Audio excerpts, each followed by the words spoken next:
નમસ્તે. કામિની ગર્ભ સંસ્કાર એન્ડ યુઝ વેલનેસ સેન્ટરની લાઈવ સિરીઝમાંથી હું ડૉક્ટર પ્રતીક્ષા દેસાઈ આપ સૌનું સ્વાગત કરું છું. આજે આપણી સાથે એક ખૂબ જ ગૌરવની વાત છે કે આપણે ત્યાં આજે ડૉક્ટર હિતેશ જાની સર કે જે આયુર્વેદાચાર્ય છે અને તેઓ એમ કહી શકીએ કે આયુર્વેદ જગતના એક ખૂબ જ વિદ્વાન અને અમારું જે આ સેન્ટર છે એમના મેન્ટર કહી શકે, પાયોનિયર કહી શકે તો પણ જરા પણ ખોટું નથી અને મારા ગુરુજી છે. જાની સરનો સર આપનું ખૂબ ખૂબ હાર્દિક સ્વાગત છે. એક હું નાનકડો પરિચય આપી દઉં જાની સરનો. તો આજનો જે આપણો ટોપિક છે કે ભાઈ કોરોના, તો એના સંબંધિત જ ખાલી હું વાત કરું તો સર છે એ જ્યારથી પણ કોરોનાના કેસ છે એ ઇન્ડિયામાં આવવાના શરૂ થયા છે ત્યારથી જ એમનું એક ગવર્મેન્ટ માન્ય કોવિડ સેન્ટર છે. ખૂબ જ સારો અનુભવ એમનો કોરોનામાં રહ્યો છે. એ ઉપરાંત જે કોરોના નેશનલ લેવલની કમિટી છે એમના પણ તેઓ માર્ગદર્શક છે. અને જે ગુજરાત ટુરિઝમ છે એમાં જે એવું કહી શકાય કે જે વેલનેસ ટુરિઝમ છે એમના પણ એવો એડવાઇઝર છે. અને આ સાથે તેઓ આંતરરાષ્ટ્રીય ખૂબ જ બધા નેશનલ અને ઇન્ટરનેશનલ લેવલે પેપર પ્રેઝન્ટ કરેલા છે. તો સર અમારું ખૂબ જ સૌભાગ્ય છે કે આજે અમારા જે સાથે જોડાયેલા દર્શક મિત્રો છે એને આજે તમે કોરોનાની બાબતમાં જે આયુર્વેદિક જે તમારો કહેવાય કે અનુભવ અને સાથે સાથે તમારું જ્ઞાન આ બંનેનો સમન્વય કરી અને આજે તમે એમને યોગ્ય નોલેજ આપવા માટે અમારી સાથે તમે જોડાયેલા છો. તો ખૂબ જ તમારું સ્વાગત છે અને હંમેશા અમે લોકો તમારા એના માટે ઋણી રહીશું.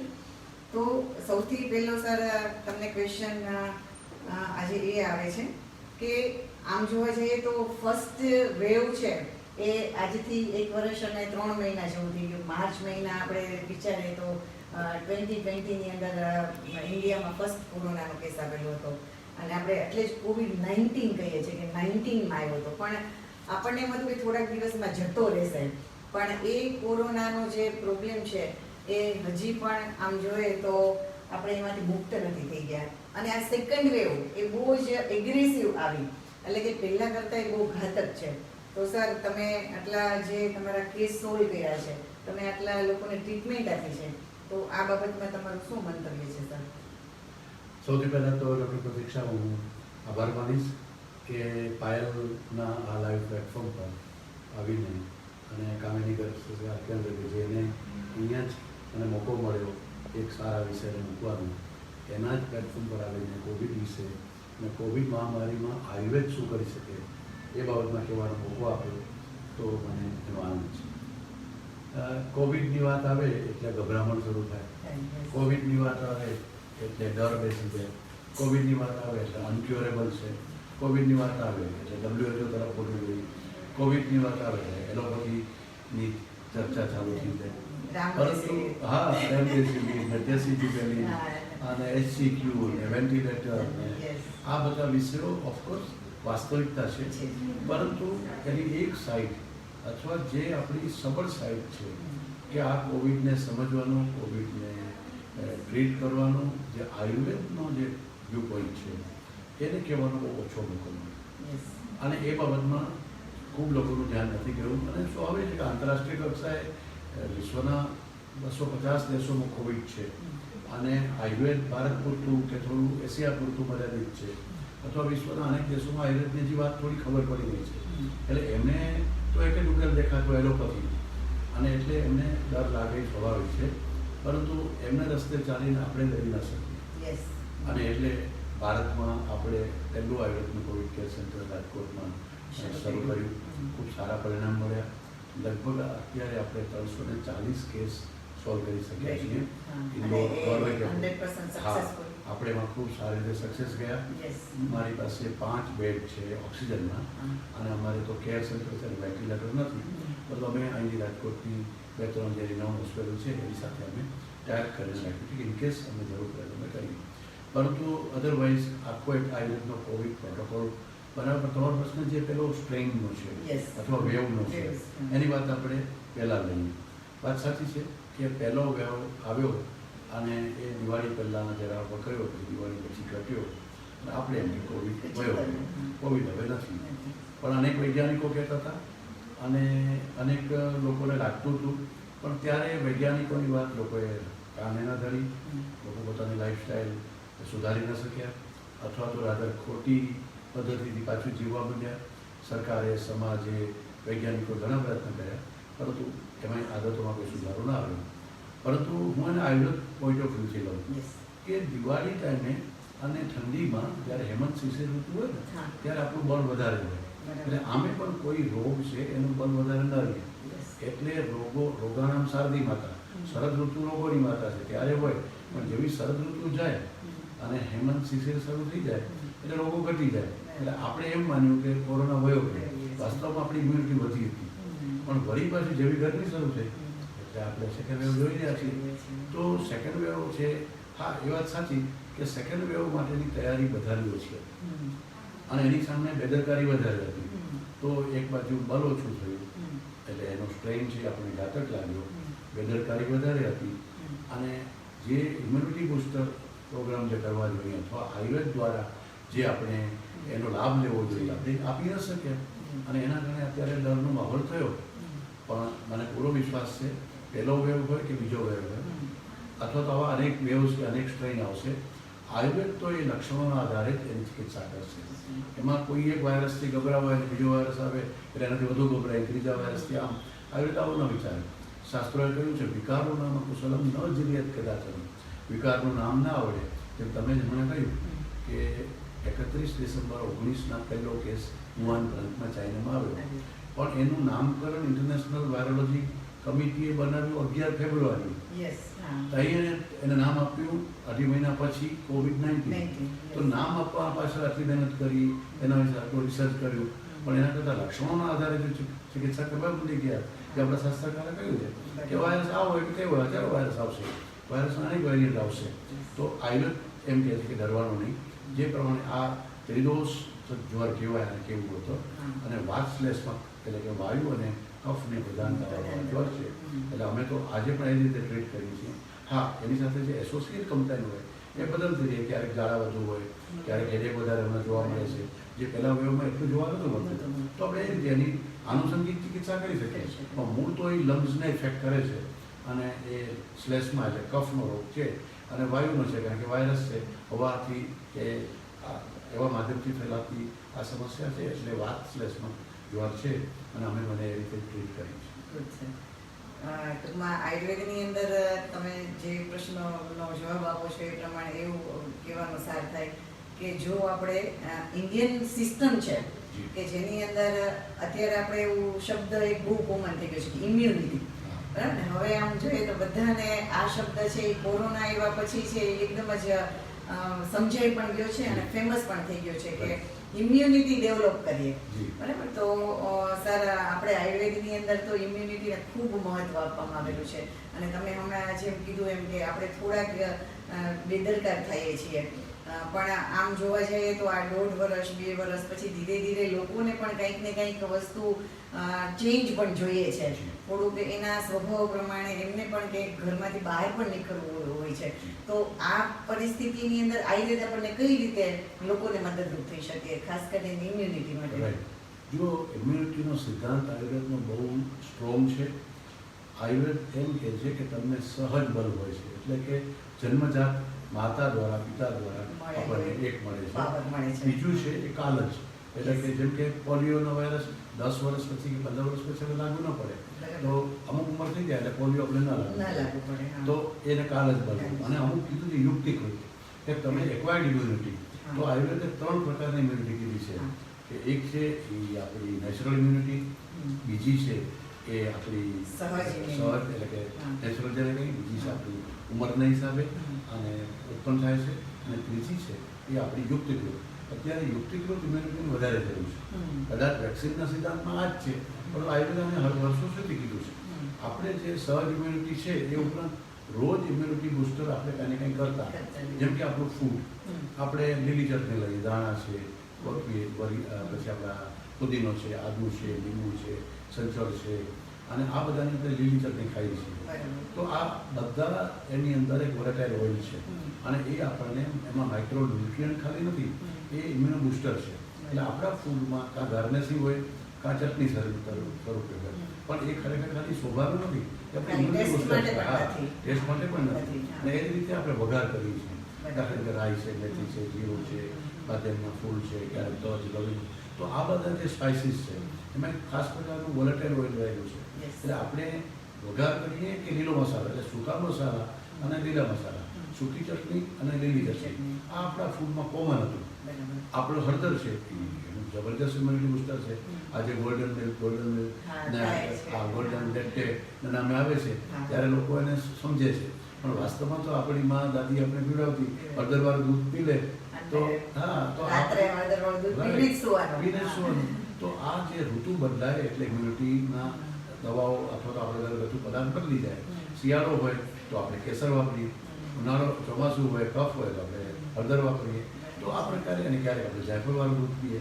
તો આ પ્રકારે આપણી દર વખતે ઇમ્યુનિટી સાચવવા માટે આપણી ઘરગથ્થુ વ્યવસ્થા જ આપણી લાઈફસ્ટાઈલ જ એવી હતી, જે આપણે ખાસ પાછી યાદ કરવી પડશે. અને એ જ રીતે અનેક એવા પરંતુ અમે આયુર્વેદમાં જે ઇમ્યુનિટી બૂસ્ટર જે હતા એનું પંચગવ્યનો બહુ મોટો રોલ છે, જે અમે ચિકિત્સામાં વાપર્યું. પંચગવ્યને મહાપાતક નાશન કીધું. એટલે પંચગવ્યમાં અને 5 દ્રવ્યના નામ પણ કહેજો. જે ગાય માતા, જે ભારતની દેશી ગાય છે, હા.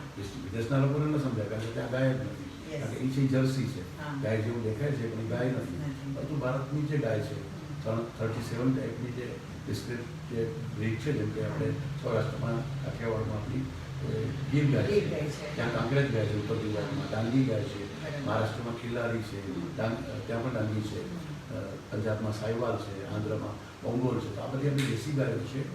એની અંદર જ આ પંચગવ્ય છે જે દૂધ, દહીં, આપણું ઘી, આપણું જે એમાંથી ગૌમૂત્ર અને ગોબર. તો ગૌમૂત્ર અને ગોબર છે એ બોડીની ક્લિન્ઝિંગ કરે છે, અને દૂધ, દહીં અને ઘી એ બોડીને એનહાન્સ કરે છે, નરિશ કરે છે. એવું વિશિષ્ટ આ હર્બો ઓર્ગેનિક મેડિસિન છે. તો એ પંચગવ્યને મહાપાતક નાશન કીધું છે. એટલે સેલ્યુલર લેવલે ક્લિન્ઝિંગ કરવાનું કામ કરે અને સેલ્યુલર લેવલે એ રિજ્યુવેટનું કામ કરે. Yes. એટલે આયુર્વેદમાં ચરક સંહિતામાં, કશ્યપ સંહિતામાં એનું બહુ મોટું વર્ણન છે. એના પર ખૂબ રિસર્ચ છે ને અમે આપી પંચગવ્યનું એક જે ગ્રેન્યુલ્સ બનાવે જે ઇમ્યુનો બૂસ્ટર તરીકે કામ કરે છે. એટલે અત્યારે આયુર્વેદની ઇમ્યુનિટી બૂસ્ટરની સ્ટાન્ડર્ડ દવાઓ છે. પશ્ચિમ પાસે સોકોલ્ડ વેક્સિનને બાદ કરતાં કાંઈ નથી. સર, વેક્સિન પણ આપણે ઇમ્યુનિટી બૂસ્ટર માટે એનું જે જ્યાં સુધી ટાઈમ પીરિયડ હશે ત્યારે જ ત્યાં સુધી જ આપણને જેમ કે કામ અત્યારે આવશે. જે વેક્સિન આપવાની છે, જે હું વેક્સિનના સિદ્ધાંત મુજબ તો એ 10 વર્ષે થાય, Yes. પણ અત્યારે ઇમરજન્સીના કારણે અથવા તો અનેક માર્કેટિંગની પેલી વ્યવસ્થાને કારણે જલ્દી વેક્સિન લઈ આવ્યા. દવાઓ તો છે જ નહીં એલોપેથીમાં, પણ વેક્સિન લાવ્યા. પણ વાસ્તવમાં આ વેક્સિન બીજા વેરિયન્ટમાં કામ કરશે કે કેમ, અને આવતે વર્ષે આ જ વેરિયન્ટમાં કામ કરશે કે કેમ, એ બાબતમાં કંપની પોતે જ કહે છે. જ્યારે આપણે તો આપણી પોતાની ઇમ્યુનિટીને બૂસ્ટઅપ કરવાની, અને એ આપણે નેચરલ રિસોર્સિસથી કરી શકીએ એમ આયુર્વેદ માને છે. એટલે ઇમ્યુનિટી બૂસ્ટિંગ કરવું હોય તો આયુર્વેદ ઓનલી ધ સોલ્યુશન અને lifestyle only the solution. Solution. Okay. તો સર, ટૂંકમાં ક્વેશ્ચન એક ઓડિયન્સમાંથી પણ છે કે ઇમ્યુનિટી અને કોરોનાને કઈ સંબંધ ખરો? ડેફિનેટલી કોરોના એને જ થાય. હા. અમેરિકાને આટલો કોરોના થયો, વિશ્વના 250 દેશમાં કોરોના થયો, અને ડેથ બહુ વધારે ત્યાં છે. આપણે ત્યાં આજે પણ ડેથ ઘણા છે, તો પણ કમ્પેરિઝન આપણી 140 કરોડની વસ્તીના સંદર્ભમાં બહુ ઓછા છે. તો અમેરિકાની વસ્તી આપણી ચોથા ભાગની છે, તો એટલે ત્યાં ડેથ વધારે છે. તો એનું કારણ એ છે કે એમની ફૂડની સ્ટાઇલ કેવી છે, જે ઇમ્યુનિટીને સાથે તમારો પ્રશ્ન સારો છે દર્શકનો. પણ વાસ્તવમાં એવું છે કે પશ્ચિમની તમે અમેરિકાનું કિચન જેવો કોન્સેપ્ટ જ નથી. ત્યાં એક પેન્ટ્રી છે, ત્યાં એક ફ્રીજ છે જેમાં બ્રેડ પડી છે, ચિકન ફ્રોઝન પડ્યા છે, ત્યાં મીટ ફ્રોઝન પડ્યું છે, ચીઝ છે, બટર છે. એમાંથી બ્રેડ કાઢે, લોફ કાઢે, અને પછી ચિકન નાખે, એમાં માખણ નાખે, ચીઝ નાખે, અને ઓવન પડ્યું છે નાનકડી પેન્ટ્રી, જેમાં ગરમ કરી અને કોલ્ડ ડ્રિંક સાથે ખાતો ખાતો વયો જાય નોકરી ઉપર. તો એની ઇમ્યુનિટી ક્યાંથી મળે?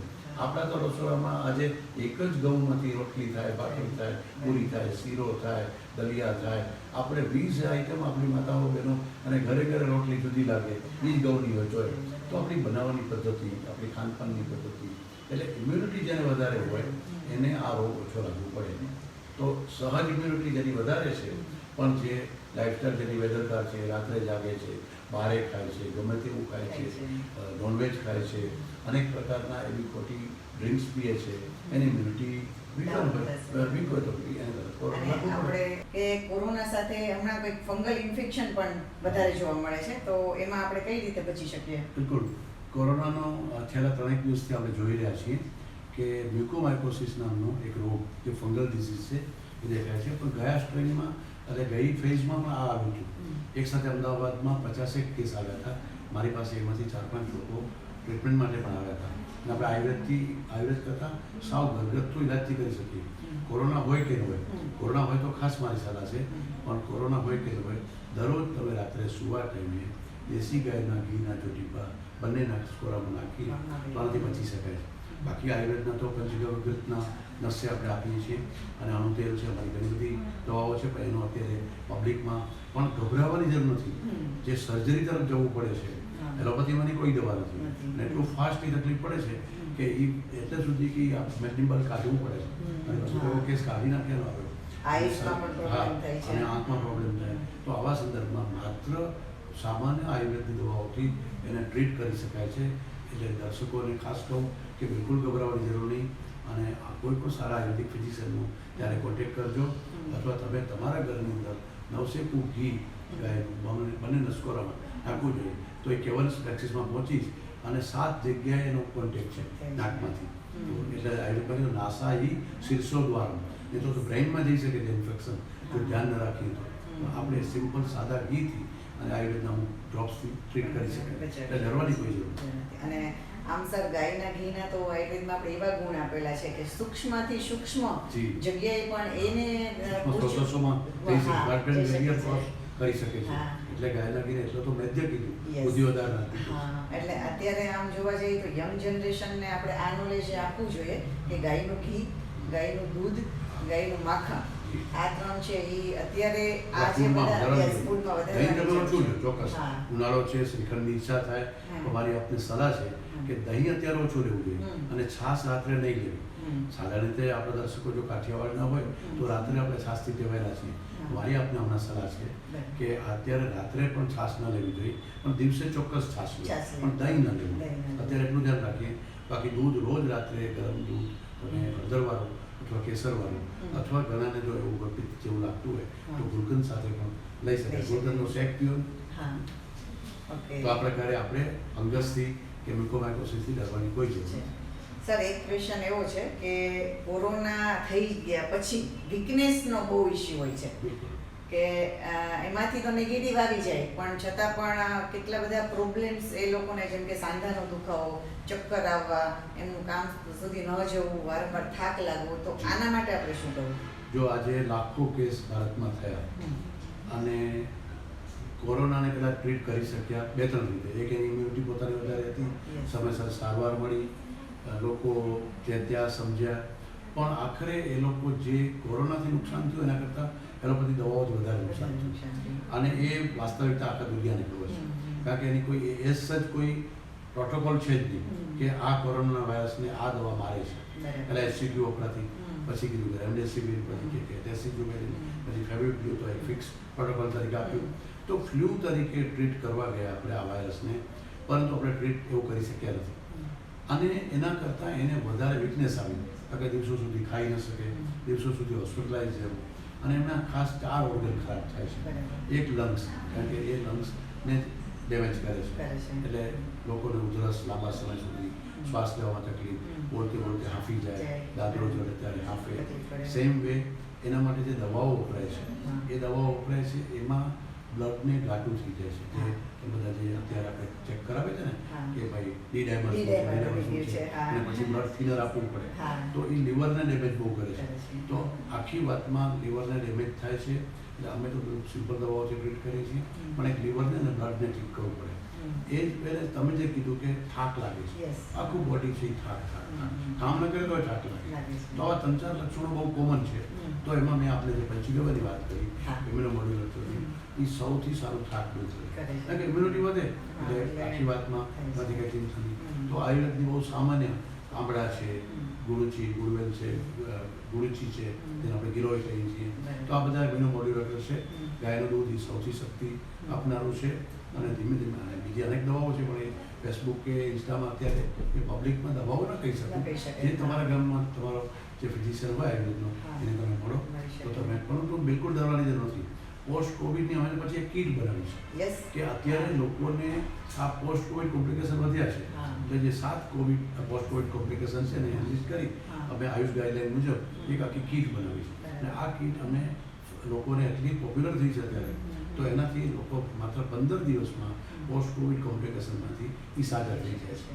તો મારી તો આપને સલાહ છે કે આપ એ લોકોને રેકમેન્ડ કરો અને એનાથી બહાર આવે આયુર્વેદથી જ એમાં બહાર નીકળી શકે અને છે. એ પોસ્ટ કોવિડ કિટમાં સર ખાલી જે ડ્રગ છે હા. એના ખાલી ગુણધર્મ અમને એના ગુણધર્મ એ છે હા. તો એક છે લંગ્સ માટે બરાબર. કફ માટે લંગ્સ માટે હા. કામ કરે છે. એક છે એ જનરલ ઇમ્યુનિટી વધારે બરાબર છે. છે. એક છે એ થાક દૂર કરે છે. એક છે એ બ્લડ જે જાડું થયું છે બ્લડ ઉપર કામ કરે છે. એક છે એ તમારા કિડની કે એને હોય તો ક્લિન્ઝિંગ પ્રોસેસ કરે છે. તો આ બધી વસ્તુ એમાં એટલે આવે છે. ટૂંકમાં સાત આખી જે દવાઓ, પૂરી સિસ્ટમ હા, છે પૂરી સાથે સિસ્ટમ સાત છે એને સિસ્ટમને ફરી treat પાછું કરતી, recover કરે હા, છે. પાછું રિકવર કરે છે within 15 days. Good sir. Same પાછું બીજો એક ક્વેશ્ચન ઇન્સ્ટાગ્રામમાંથી છે કે બહુ ઇન્ટરેસ્ટિંગ સર ક્વેશ્ચન છે કે કેટલાક લોકોને માઇલ્ડ લક્ષણ જોવા મળે છે અને કેટલાક લોકોને સિરિયસ પ્રોબ્લેમ થાય છે, તો આનું કારણ શું? બે ત્રણ વસ્તુ છે.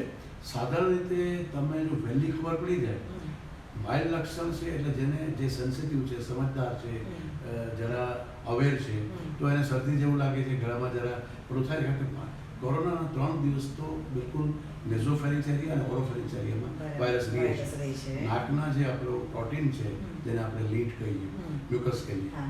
એનો એ પ્રોટીનનો ખોરાક બનાવીને ગ્રો થાય પછી લંગ્સમાં લંગ્સમાં જાય છે. એટલે એ 3 દિવસમાં સમજી ગયો પેશન્ટ હા. કે વ્યક્તિ અને ભલે ને શરદીની દવા લઈએ, ભલે ની સામાન્ય કફની દવા લઈએ, આયુર્વેદની દવા લઈએ, ઘરગથ્થુ દવા વાપરે તો જલ્દી ઠીક થઈ જાય, કોગળા કરે. પછી ના મને શરદી છે, મને કાંઈ નથી, અને એ સિમ્પલ લેવા જાય છે અને પછી લંગ્સમાં જાય અને પછી એને ખબર પડે છે ત્યારે ફાઇબ્રોસિસ કરતી જાય. એટલે ખરેખર તો એક્સિડન્ટ થાય છે એ પહેલાં ખબર પડી જાય તો એક્સિડન્ટથી બચી શકાય. એટલે તમે કોરોનાની શરદીને પણ લાઇટલી ન લેવી. એટલે બસ આટલું જ મારું કહેવું છે. એટલે જે આજે દર્શકે પ્રશ્ન પૂછ્યો છે હા. તો સાદા લક્ષણોને તમે સમજી લો. અમે હમણાં આયુર્વેદ વ્યાસપીઠ દ્વારા એક આખી ટેલિફોનથી એક ઓનલાઈન સેવા શરૂ કરી ગઈકાલથી. યસ. આકાશવાણી અને દૂરદર્શને ખૂબ હાઇલાઇટ કર્યું. અમે 170 વૈદ્યોએ ગુજરાતમાં ભેગા થઈ અને ગુજરાતના 11 ઝોન પાડ્યા અને એમાં તમે ગમે ત્યારે ટેલિફોન કરો તો આ માઇલ્ડ અને મોડરેટ ટ્રીટમેન્ટ ઘરે જ તમે ટ્રીટ કરી શકો અને ફોનથી ટ્રીટમેન્ટ આપી શકાય. એટલે આવા કેસ 90% છે. બરાબર. 10% કેસ એવા છે જેને હોસ્પિટલાઇઝેશનની અને એમાં 2% જ પછી ઓક્સિજન કે વેન્ટિલેટરની જરૂર પડે છે. એટલે એકદમ ગભરાવાની કોઈ જરૂર નથી. સાદી શરદી, ફ્લૂ જેવી, એટલે તો હવે એલોપેથીમાં ગવર્મેન્ટે ફ્લૂ ઓપીડી ચાલુ કર્યું કે ભાઈ બધું કોરોના નથી પણ લોકો કોરોના જરાક અમે હોસ્પિટલ લાગવા માંડે, તમે દાદરો ચોડો ઉતરો તો એ તમારું હોસ્પિટલ નીચે જવાનું છે. તો ડરો નહીં. અને ખાસ આપની સલાહ છે પણ ડરો નહીં, એમ કહું છું ત્યારે સાથે કેર લ્યો કે સાદી શરદીને પણ તમે હેન્ડલ કરી લો તો તમે કોરોના જેવું કંઈ થવાનું જ નથી અને બચી જશો. બચી શકશે. સરસ સર.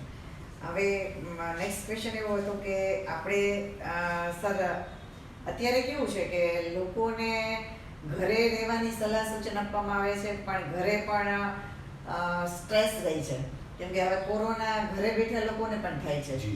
સેકન્ડ થિંગ કે લાંબો ટાઈમ સુધી પ્રસંગ કંઈ નહીં, તમે ફરવા ના જઈ શકો, તમે જમવામાં તો કે બસ આવું જ બધું સિમ્પલ જ જમવાનું છે, તો એને કારણે પણ અત્યારે લોકોમાં 2 પ્રકારના પ્રોબ્લેમ છે. એક એવો છે કે ડર પણ છે કે મને કોરોના થશે તો, અને બીજી વસ્તુ એ પણ છે કે સ્ટ્રેસ પણ છે. ઘરેથી કંટાળી ગયા છે. તો આવી જે પ્રકારની સિચ્યુએશન છે એમાં સર તમે કઈ રીતે એનો ઉપાય બતાવી શકો? તમારી વાત સાચી છે.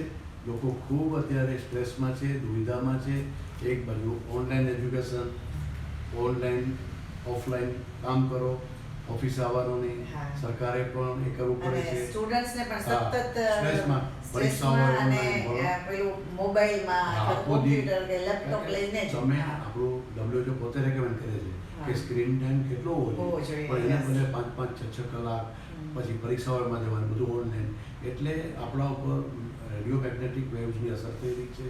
આપણું જે ભારતીય સમાજ તો એકદમ માનવખલો ઉત્સવ પ્રિય, માણસ તો ઉત્સવ પ્રિય છે. આપણે તો હોળી મનાવીએ, દિવાળી મનાવીએ, તહેવારનો રાહ જોતો હોય. અને આપણું જે સાયકો છે, આપણું જે સોશિયલ ઇમ્યુનિટી છે એ આનાથી આખું જુદું છે. હવે આવા સમયે આ દ્વિધા થાય સ્વાભાવિક છે, પરંતુ એમાં જ ભારતીય સંસ્કૃતિ બચાવશે. બચાવશે. તમે બહાર નીકળો કે ના નીકળો એના કરતાં બહાર નીકળો તો શું કામ નીકળો? બરાબર. તમે બહાર જાઓ તો ક્યાં જાઓ? આપણે તો રોજ સવારે ઘરેથી વાડીએ જતા, હા. આપણે તો રોજ સવારે ફાર્મ ઉપર જઈએ, આપણે રોજ મંદિરે જતા. તો જ્યાં એન્વાયરમેન્ટ સારું છે, જ્યાં એન્વાયરમેન્ટ શુદ્ધ છે, સાત્વિક છે, પર્યાવરણ જ્યાં બગડેલું નથી, એવી જગ્યાએ તો જઈ શકાશે. તો વોકિંગની કંઈ ના નથી પાડતું કોઈ, પણ વોકિંગ કરવું નથી, આમ ઘરમાં પડ્યા રહેવું છે સવારમાં વહેલા કે સાંજે, જ્યારે એન્વાયરમેન્ટ સારું છે ત્યારે. તો આપણી મૂળ વહેલા ઉઠવું, વ્યાયામ કરવો, એ જે ઘરે થઈ શકે, ઘરે વોકિંગ કરવું, નદી ઉપર, તળાવ ઉપર, ડેમ ઉપર, દરિયા કિનારે, એમ થોડા જવાની જરૂર નથી, પરંતુ ચોક્કસ પોતાના ફેમિલી સાથે જઈએ. આપણા નજીકના મિત્રોની કોઈ વાડી હોય, કોઈ ફાર્મ હાઉસ હોય, કોઈ રિસોર્ટ હોય, ત્યાં જઈએ, પ્રિકોશન સાથે જઈએ. પરંતુ આને ફૂડ પાછું ગમે નહીં કંઈ કે બજારમાં હોય છે. તમે ફૂડ બાબતમાં સાત્વિક બનવું પડશે. જે તમને સાદો ખોરાક કહે છે, એકચ્યુઅલી સાત્વિક શબ્દ આવવો જોઈએ. સાત્વિક શબ્દ સાથે બદલ આવશે. સાત્વિક એટલે આયુર્વેદ આવશે, એટલે આયુર્વેદિક લાઈફસ્ટાઈલ આવશે. આખી પદ્ધતિ ભારતની જે જીવવાની હતી, તો સાદા જીવન ઉચ્ચ વિચાર, આ આખી પ્રક્રિયામાં આજે ગુજરાત ટુરિઝમે અમારા માર્ગદર્શન દ્વારા એમણે એક સરસ વેલનેસ ટુરિઝમનું એક વૈદિક કુકબુક તૈયાર કર્યું છે. અને 6 ઋતુમાં કઈ વસ્તુ ખાવી જોઈએ, કેવી રીતે ખાવી જોઈએ, કેવી રીતે બનાવવી જોઈએ, એનું પ્રકાશિત કર્યું છે. તો મને લાગે છે કે ટ્રેન્ડ તો બદલાઈ આવી રહ્યો છે કે તમે સારા એન્વાયરમેન્ટમાં જાઓ, સારી રીતે રહ્યો, પણ દોડાદોડી નહીં થાય, ભાગાભાગી નહીં થાય, બહુ ગીર્દી નહીં કરી શકો. તમારે તમારી જાતને પ્રિકોશન રાખવી જ પડશે, પણ તમારા ઇન્ડિયન વેથી તમે તમારે શું આપણે સાધુ પુરુષો મોપથી ન રાખતા, આપણે વૈષ્ણવો અબરસમાં ન રહેતા, આપણે બહારથી આવીએ, વૈષ્ણવ હોય સમય કહી દઈએ કે સ્નાન કરો પછી ઘરમાં આવો, ચપ્પલ તું તારા મારે જોડા ઉતાર. આપણે ઘરમાં કંઈ રૂમમાં ચપ્પલ પહેરીને જઈ ન શકતા, મંદિરમાં તો સવાલ જ નથી. અને વાસણ એવા જ ઉપયોગ કરતા કે જેને સાફ કરી અને પછી ગરમ કરીને ઉપયોગમાં લઈ શકે. એટલે આપણી પરંપરાઓ જે હતી અતિ વૈજ્ઞાનિક હતી. એટલે આવા સંદર્ભમાં મૂળ પરંપરાની વૈજ્ઞાનિક તત્વોને આપણા જેવા ડૉક્ટરોએ, વૈદ્યોએ, સોશિયલ સાયન્ટિસ્ટે કહેવું પડશે. એટલે મને આજે કામિનીના પ્લેટફોર્મ પર આવીને આ વાત કરવી ખૂબ ગમી છે, અને દર્શકો પણ આવું જ ઈચ્છે છે, તો આપણે આવું કરવું પડશે. અને એ લોકોને સાચી સમજણ આપવાની જવાબદારી પણ આપણી છે. અને હવે એ વસ્તુ આપણે સમજવી જ પડશે. નહીંતર જો ક્વેશ્ચન પાછું સર એ જ છે કે હવે કોરોના ક્યાં સુધી રહેશે? જ્યાં સુધી તમારે બેદરકારી, જ્યાં સુધી ભારત પોતાની મૂળ વ્યવસ્થામાં નહીં આવે, ભારત પોતાની લાઈફસ્ટાઈલ, પોતાના ખાનપાન, પોતાની જીવન પદ્ધતિ, પોતાની સંસ્કૃતિ નહીં સમજે. તમે અમેરિકાને સમજાવવા જાઓ એના કરતાં આપણે પોતાને સમજાવવા જાઓ. અમેરિકન સમજશે કે નહીં એની ચિંતા ન કરો. ભારતે પોતાની જે જીવન વ્યવસ્થા હતી, જે આપણે ભૂલીને ખોટે રસ્તે ચડ્યા છીએ, એટલે આપણે ખોટે રસ્તે છે. એટલે કોરોના ક્યાં સુધીનો જવાબ જ છે કે ભારતની સીમામાં ના આવી શકે. જો ભારત ભારતની રીતે જીવતું હોય, અને જો પરિવાર છે એ ભારતીય પરિવાર તરીકે જીવતું હોય, 3 વસ્તુ ખાનપાનમાં ધ્યાન રાખે, રહેન સહેન એટલે કે આહાર અને વિહાર અને વિચાર, આ 3માં પાછા ભારતીય થવાની જરૂર છે. અને આયુર્વેદમાં તો કેવું છે કે શરીર અને મન એ બેયને સરખું જ મહત્વ આપવામાં આવ્યું છે. એમ કહે છે કે એક પક્ષીની 2 પાંખ છે. એક પાંખ એ જો નબળી હશે તો પક્ષી ઉડી નહીં શકે. એવી રીતે આપણે મન છે એને પણ એટલું જ તંદુરસ્ત બનાવવું પડશે. કોરોના આપણે ભૂલી ગયા છે, શરીર માટે કેટલું ધ્યાન આપીએ છીએ કે સેનેટાઈઝર, તો મનનું સેનેટાઈઝર શું છે? મનને પણ સેનેટાઈઝ કરવું પડશે. અને એ સારા વિચારથી થશે, સારા વ્યવહારથી થશે, સારી આદતોથી થશે, સારા સંસ્કારથી થશે. એટલે આપણે કોરોના તો શું એવા ઘણા બધા વાયરસ આવે તો પણ આપણે જો સક્ષમ હશું, આપણે ઇમ્યુનિટી બરાબર રાખવી જોઈએ. અને એ ઇમ્યુનિટી માત્ર આયુર્વેદથી જ રાખી શકાય, એટલે કે આપણી ભારતીય જીવન શૈલીથી જ રાખી શકાય. તો સર ક્વેશ્ચન નેક્સ્ટ એવો જ છે કે ઇમ્યુનિટી બૂસ્ટર પ્રોગ્રામ એ કઈ રીતે કોરોનામાં મદદરૂપ થાય, અને આપણે કઈ રીતે આ પ્રોગ્રામ જાણી શકીએ, અથવા તો આવા પ્રોગ્રામ વિશે થોડુંક તમે કહો. અત્યારે યોગ દ્વારા અનેક કાઉન્સિલરો એ ટ્રેનિંગ આપી રહ્યા છે. અમારા આયુર્વેદ વ્યાસપીઠના વૈદ્યો પણ આ જ પ્રકારની વાત કરે છે. સામૂહિક રીતે પણ થઈ શકે, વ્યક્તિગત ધોરણે થઈ શકે, ગ્રુપમાં પણ થઈ શકે. પરંતુ આ પ્રોગ્રામની સરકારે પણ આવા પ્રોગ્રામ કરવા જોઈએ. સરકાર કદાચ ન કરે તો સામાજિક સંસ્થાઓએ કરવા જોઈએ. જેમ હમણાં કેમ ગુજરાતમાં 1300 કોવિડ કેર સેન્ટર બન્યા, તો અલગ અલગ ગામોની સમાજવાડીમાં જ બન્યા. પટેલ સમાજે કર્યું, કોઈ આહિર સમાજે કર્યું. તો દરેક સમાજે પોતાના ગામનું ધ્યાન રાખ્યું અને જો કોવિડ કેર માટે કરી તો એ જ રીતે આ ઇમ્યુનિટી બુસ્ટરના કેમ્પ કરવા જોઈએ. તો એમાં અમે અમારી સેવાઓ આપશું. એમાં અમને એ કામ કરવું ગમશે અને આપણે બધા વૈદ્યોએ સાથે મળીને કરવું પડશે અને એના વિશિષ્ટ પ્રોગ્રામ લોકો સાથે મળી, કારણ કે મને અમારે ખાનપાનનો પણ પ્લાન કરવો પડશે. એમાં તમારે યોગનો પણ મદદ લેવી પડશે. એમાં તમારી દૈનિક દિનચર્યા છે એને સુધારવી પડશે. તો આવી ટ્રેનિંગ આ ઘરે બેઠે પણ કરી શકાય, પણ અમુક 2-3 દિવસની તાલીમ આપવી પડશે. તો એ તાલીમ લઈને પછી ઘરે કરી શકે. તો આવા ઇમ્યુનિટી બુસ્ટર પ્રોગ્રામ ચોક્કસ થવા જોઈએ. અમને જ્યારે પણ કહેશે તો ઓનલાઈન ઓફલાઈન અમે કરવા તૈયાર છીએ. અને સર આઈ થિંક આપણા તમારા તો રેગ્યુલરલી આ જ રીતે લેક્ચર મારા હોય છે. તન કી બાતના મારો પ્રોગ્રામ છે એ આપ યુટ્યુબ ઉપર અને જોઈ શકતા હશો કે મારું આ જ કામ છે અને આપણે બધા સાથે મળીને કરવું છે. હું તો આવી રીતે વૈદ છું, પણ સમાજના દરેક લોકોએ આવા કામોમાં આગળ વધીને મદદ કરવી છે. નેક્સ્ટ કોઈ ક્વેશ્ચન છે? સર આમ તો હવે લગભગ બધા જ પોઈન્ટનો સમાવેશ થઈ ગયો છે અને થોડુંક તમે બ્રીફમાં આ જે સ્ટ્રેસફુલ અને ફાસ્ટ લાઈફને માં આયુર્વેદ પદ્ધતિનો સમાવેશ આપણે ક્યાં ક્યાં કરી લેવો જોઈએ. તમે જે આ દિનચર્યાની વાત કરી કે જેનાથી ઇમ્યુનિટી બૂસ્ટ થાય, કોરોના જેવા ઘાતક વાયરસથી બચી પણ શકીએ અને બીજા બધા રોગોથી પણ બચીને આપણે હેલ્ધી રહી શકીએ. એમાં હું 2-3 વસ્તુ કહીશ. એક તો દરરોજ ઉઠીને એક નાનો મગના દાણા બરાબર સૂંઠનો પાવડર ડ્રાય જંજર એ ખાલી આ રીતે સૂકી લેવાનું અને બીજા આ કરી લેવાથી નેઝોફેરિંગ છે ક્લીન થઈ જાય. બપોરે જમીને અને રાત્રે જમીને એક 5 ચમચી સૂંઠ મોઢા ઉપર મૂકવાની, જીભમાં મોઢું ભરી રાખે તીખું થઈ જશે. પણ એ તમારા કોરોનાનો વાયરસ 3 દિવસ સુધી નેઝોફેરિક્સ અને એરોફેરિક્સ એરિયામાં રહીએ છે. તો માત્ર એક ચપટી સૂંઠથી સૂંઘવાથી અને 5 ચમચી સૂંઠ મોઢામાં મૂકવાથી એ ક્લિયર થઈ જશે. એટલે એને તમારી ડેઇલી રૂટીન બનાવો. રાત્રે રોજ તમે સુવા ટાઈમે સાદી નાશ લઈ અને ગાયના ઘીના ટીપા રાખતા રહો. તો આ 2 વસ્તુ તમે કરી લો. ફૂડની અંદર દિનચર્યામાં એડ કરી દો. સવારમાં જો થઈ શકે તો તમે 10 મિનિટ અનુલોમ વિલોમ પ્રાણાયામ કરી શકો તો સારું. સિમ્પલ ખાલી જેવો આપણે શ્વાસ લઈએ એ અનુલોમ વિલોમ છે, પણ નસકોરાક બંધ કરીને આવર્તન કરીએ તો એક તો એ આપણે 10 મિનિટ તમે આપો. અને એ જ રીતે બપોરના જમવામાં લીલી ચટણી, રાતના જમવામાં સૂકી ચટણી, હળદર છે, દાણા જીરું છે, મગફળી નાખી, કોપરું, તલ એના સાથેની અને હિંગ નાખીને સાંજે સૂકી ચટણી. દિવસ દરમિયાન તમારી ફુદીનો, આદુ, લીંબુ, દાણા લીમડો એની લીલી ચટણી, આ 2 વસ્તુ તમે એડ કરી દો એટલે ઇમ્યુનિટી તમારી રહેશે. અને દૂધમાં થોડું હળદર નાખીને અથવા કેસર નાખીને તમે લઈ લો. યોગ પ્રાણાયામ, આ ડ્રાય જિંજર, આવું દૂધ અને આ ચટણી આ તમે લઈ લો અને તમે કોઈ સારા યોગ ટીચર, કોઈ સારા વેલનેસ એડવાઇઝરના સંપર્કમાં રહો અને તમે તમારી પોતાની દિનચર્યા દ્વારા જ તમે ઠીક રહી શકશો. એવો અમે હજારો લોકો સુધી વાત કરી છે. કોરોનાના મરીજને પણ અમે આયુર્વેદની દવા તો આપીએ છીએ, પણ એને લાઇફસ્ટાઈલના લેસન આપીએ છીએ, એને યોગ કરાવીએ છીએ અને આ આખી દિનચર્યા અમારી આયુર્વેદના ઇન્ડોરનો પ્રોટોકોલ અમે બનાવેલો. તો એના કારણે લોકો સ્વસ્થ છે. તમે પણ સ્વસ્થ રહો એવી અમારી શુભેચ્છા છે. તો આજે આપણને ખૂબ જ સરસ નોલેજ મળ્યું છે અને એક કેરી હોમ મેસેજ અથવા તો આપણે બ્રીફ મેસેજ કહી શકાય એવું સરે આપણને બહુ સરસ રીતે જણાવ્યું છે. તો આપણે આશા રાખીએ કે આજથી જ આપણે સજ્જ થઈ જઈએ, આપણી ઇમ્યુનિટી છે એ એટલી બધી સ્ટ્રોંગ બનાવીએ કે આપણે કોરોનાની ગમે એટલી વેવ્સ આવે તો પણ આપણે એની સામે હિંમતથી લડી શકીએ. તો સર આજે ખૂબ જ અમને મજા આવી અને કોરોનાના બહુ બધા વિષયો વિશે ચર્ચા થતી હોય, પણ આજે એક નવો જ વિષય આપણે લોકો સમક્ષ મૂક્યો અને આપણે એવી આશા રાખીએ કે લોકો આને અનુસરણ કરે અને લોકોને પણ આમાં નોલેજ મળ્યું હશે. તો હવે અહીં આજે રજા લઈએ. ફરી પાછા નેક્સ્ટ વીકમાં કોઈક નવો ટોપિક સાથે અમે ફરી આપણી સમક્ષ હાજર થશું. નમસ્તે. ધન્યવાદ.